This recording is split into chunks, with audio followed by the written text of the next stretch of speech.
Welcome to the biogas plant, where we actually treat black water under oxygen-free environments, or what we call anaerobic conditions, to produce biogas.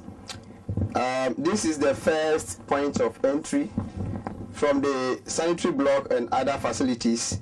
The black water enters here, and then through the digesters and the expansion chambers, and finally into the septic tank, from where treated water can be used for irrigation.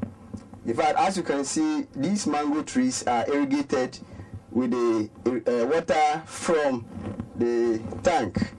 The primary focus for building this plant was to treat waste, but not to produce gas per se.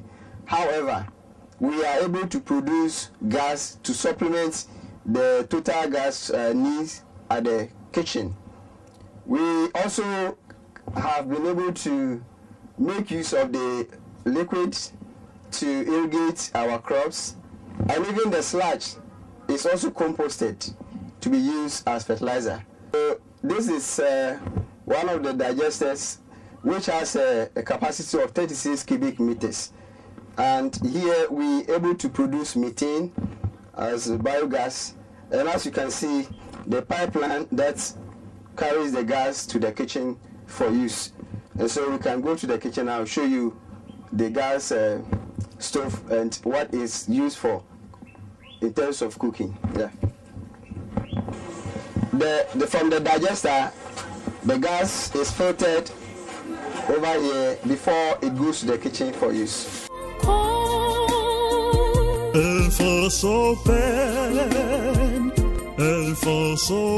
I told you the gas is directed to the kitchen, and as you can see, at the moment the water is heated with the gas that is produced from the biogas digester.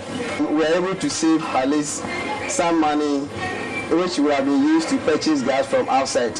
So that is how we utilize our energy source from the digester. Thank you. One of the expansion chambers. From here, the overflow enters the last chamber, that is the septic tank, from where water is pumped to the fields for irrigation.